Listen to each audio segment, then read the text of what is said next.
ओम नमः शिवाय। ज्योतिष सागर में आप सबका स्वागत है। राहु केतु का गोचर हम सब के लिए बहुत ही महत्वपूर्ण होता है।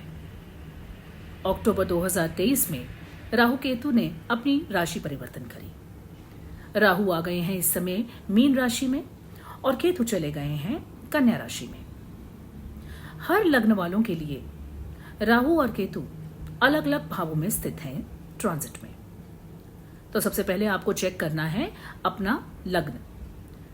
तो उदाहरण के लिए यदि आप मेष लग्न के हैं तो इस समय राहु आपके 12वें भाव में गोचर कर रहे हैं। यदि आप वृषभ लग्न के हैं तो इस समय राहु आपके 11वें भाव में गोचर कर रहे हैं।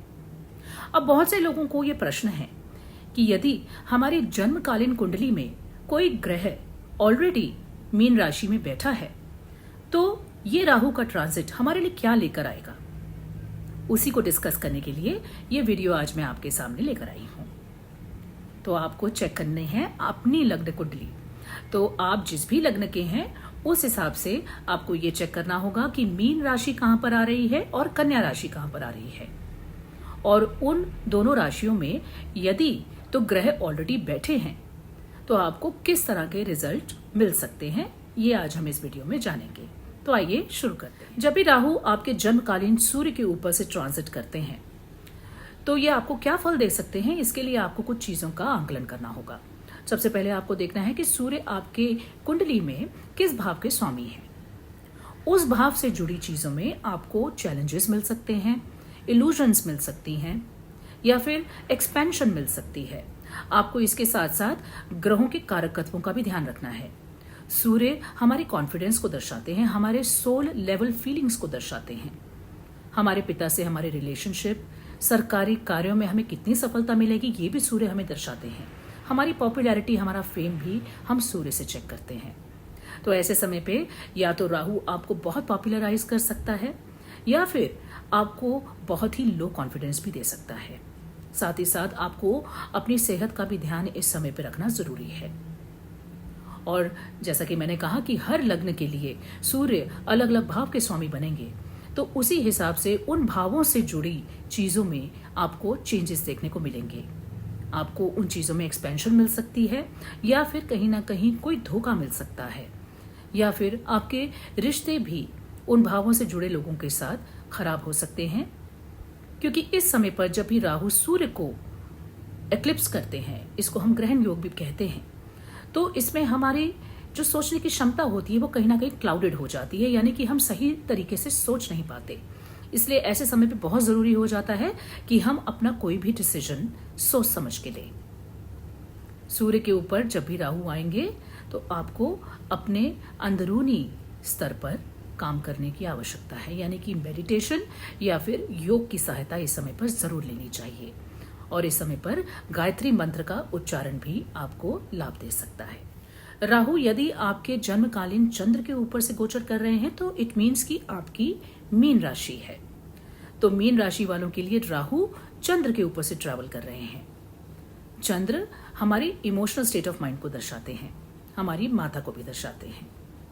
ऐसे समय पर हमारे दिल में कहीं ना कहीं अनचाहा सा कोई डर पनपता है, इल्यूजन्स होती हैं, फियर आते हैं, रेस्टलेसनेस आती है, और हमें ऐसा लगने लगता है कि जो भी पास्ट में हमारे साथ हुआ है वो हमारे लिए बहुत गलत था, जिसके कारण आप कई बार डिप्रेसिव स्टेट्स में भी जा सकते हैं। इल्यूजन्स का अर्थ है कि जो भी चीज है वो आपको किसी और तरीके से नजर आती है। इसीलिए इस समय पर आपको खास तौर पे इनर वर्क करने की बहुत आवश्यकता है, यानी कि मेडिटेशन, योग या फिर किसी भी स्पिरिचुअल प्रैक्टिसेस को आप इस समय पर यदि अडॉप्ट करते हैं तो ये ट्रांजिट आपके लिए आसान हो सकता है।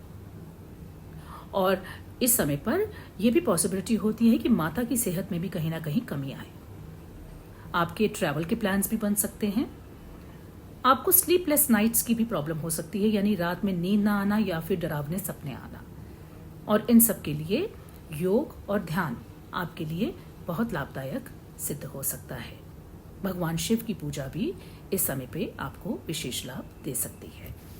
राहु जब जन्मकालीन मंगल के ऊपर से गोचर करते हैं तो मंगल के प्रभावों में एक्सपेंशन करते हैं। आपको ये बात समझनी है कि राहु जिस भी ग्रह के साथ बैठते हैं उस ग्रह के कारक तत्वों में बहुत ही एक्सपेंशन कर देते हैं।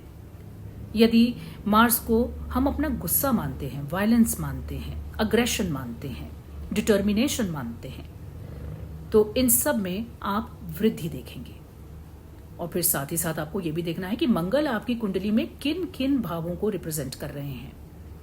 यानी फॉर एग्जाम्पल, अगर आप मेष लग्न के हैं तो मंगल आपके प्रथम भाव के और अष्टम भाव के स्वामी बनते हैं।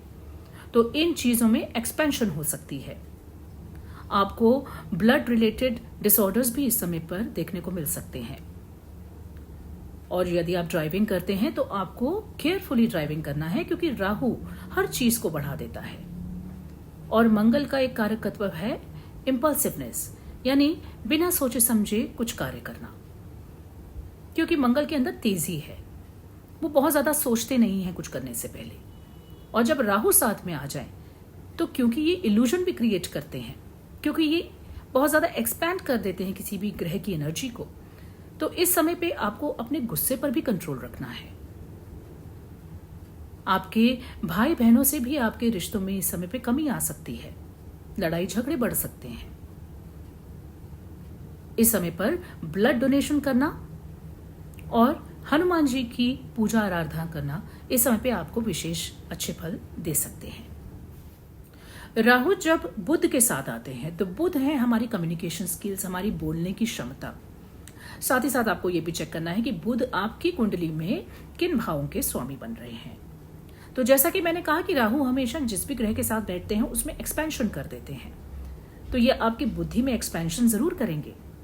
लेकिन आपको यह भी समझना है कि मीन राशि में बुध नीच के हो जाते हैं, और जब वो राहु के साथ आ रहे हैं तो कहीं ना कहीं आपकी इंटेलेक्ट में इल्यूजन्स क्रिएट कर सकते हैं। यानी आपको कुछ ऐसी शिक्षा दे सकते हैं जो कि सही ना हो। जब भी बुध राहु के साथ ट्रांजिट कर रहे होते हैं तो ऐसे समय पर व्यक्ति बहुत बात करने लगता है। कई बार वो दूसरों की बात सुनना भी नहीं चाहता और अपने आप को बहुत ज्यादा इंटेलिजेंट समझने लगता है, जो कि एक बहुत अच्छा ट्रेट नहीं है, क्योंकि जो भी व्यक्ति अपने आप को बहुत ज्यादा इंटेलिजेंट समझने लगता है उसके पतन की शुरुआत वहीं से हो जाती है। इसलिए जब भी राहु आपके बुध के ऊपर से ट्रांजिट कर रहे हो खास तौर पे, तो आपको ध्यान देना है कि आप किससे किस तरह से बातचीत कर रहे हैं, क्योंकि कई बार आप बहुत एरोगेंट भी हो सकते हैं। कई बार आप दूसरों को नीचा दिखा सकते हैं, जिसके कारण आपके फ्रेंड सर्कल में, आपके कोलीग्स के बीच में, आपके रिश्तों में तनाव आ सकते हैं। तो जब भी राहु आए ना बुध के साथ, तो इसलिए इस समय पर आपको थोड़ा केयरफुल रहना है कि बातचीत को बहुत सोच समझ के तोल मोल के करना है, झूठ बोलने से बचना है, मिस इन्फॉर्मेशन देने से बचना है।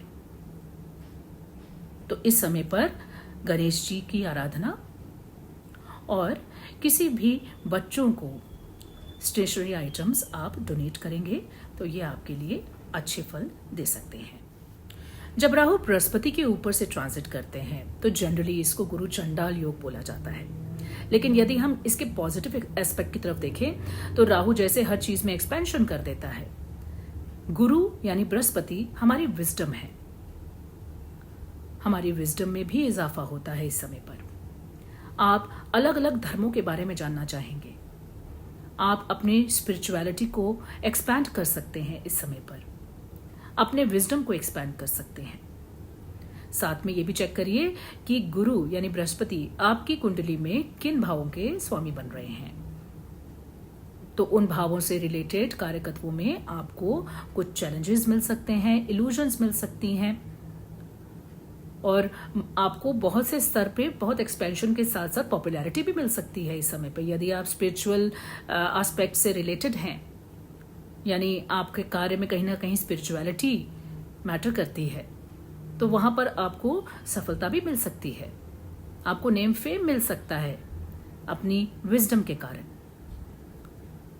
तो बृहस्पति आपको ये जरूर चेक करने हैं कि किन किन भावों के स्वामी बन रहे हैं। उसी हिसाब से फिर आपको उन भावों में चेंजेस या फिर एक्सपेंशन देखने को मिल सकती है, या फिर उनमें कहीं ना कहीं चैलेंजेस भी देखने को मिल सकते हैं।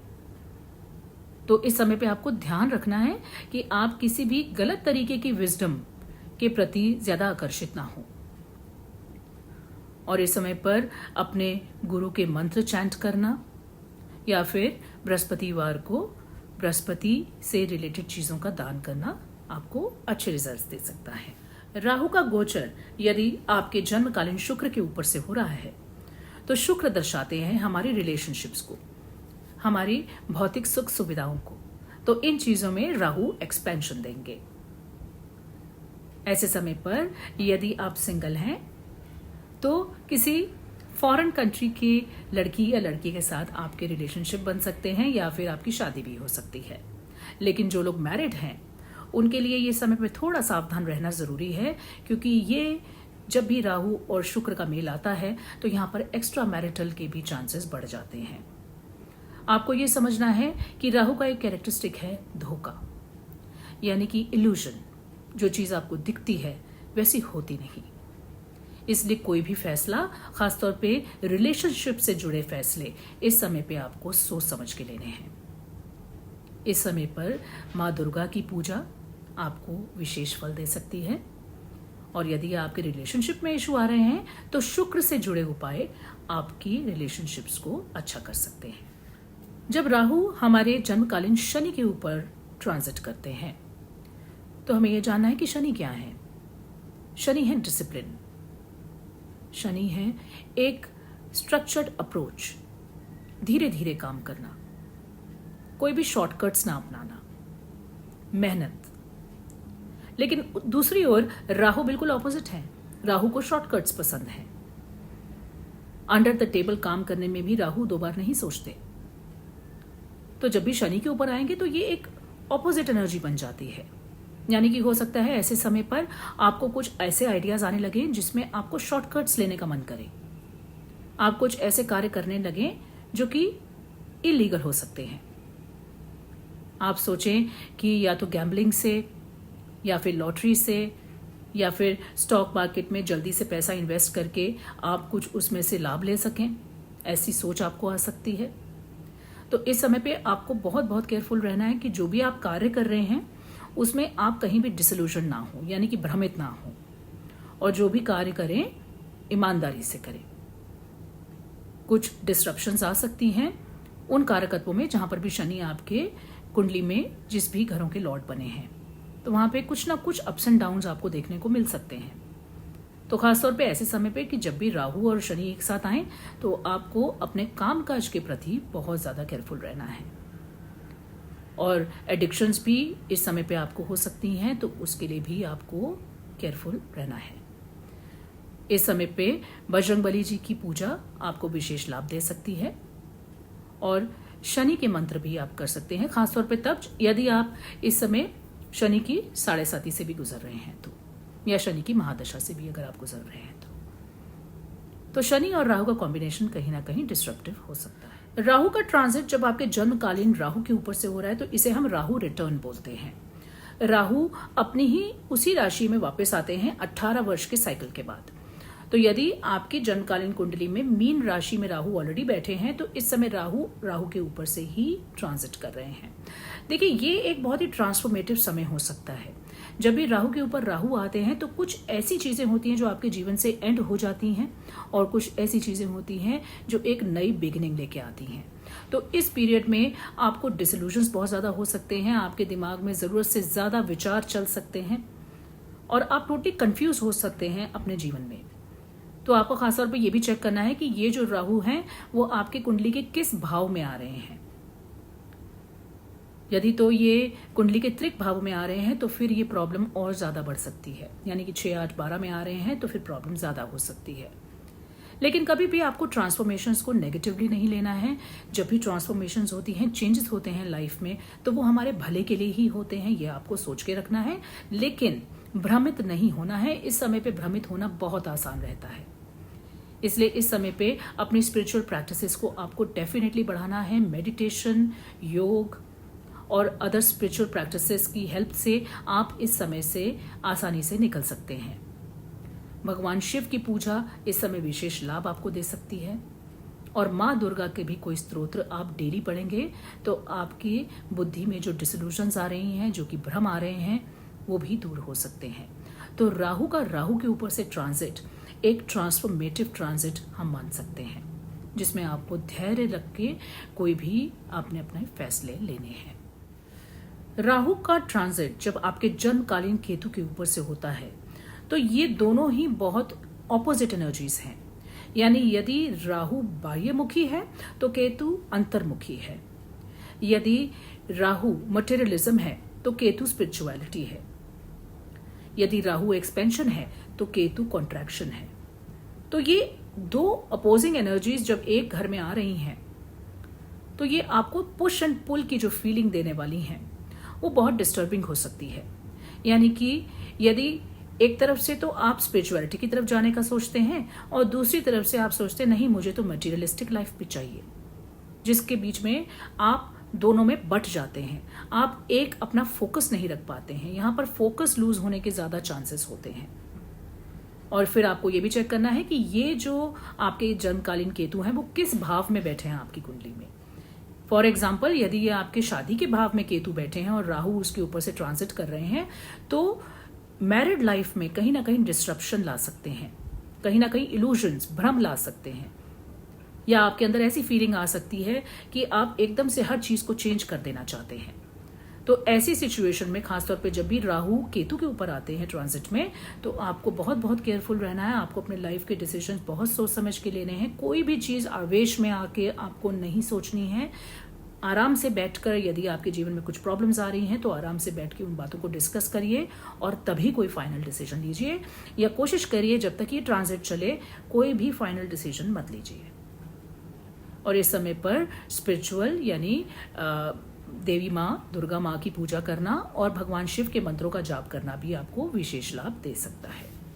सो फ्रेंड्स, ये था मेरा वीडियो राहु के गोचर के बारे में कि जब भी वो आपके जन्मकालीन ग्रहों के ऊपर से जाएंगे तो किस तरह के रिजल्ट आप एक्सपेक्ट कर सकते हैं। सभी की कुंडली में अलग अलग तरह की प्लेसमेंट्स होती हैं, तो इसलिए कोई भी ब्लैंकेट स्टेटमेंट आपको नहीं लेनी चाहिए कि राहु ऐसा करेंगे वैसा करेंगे। हमेशा देयर विल बी वेरिएशंस। इसलिए अपना कुंडली का रिजल्ट जानने के लिए आप अपनी कुंडली का विश्लेषण अवश्य कराइए।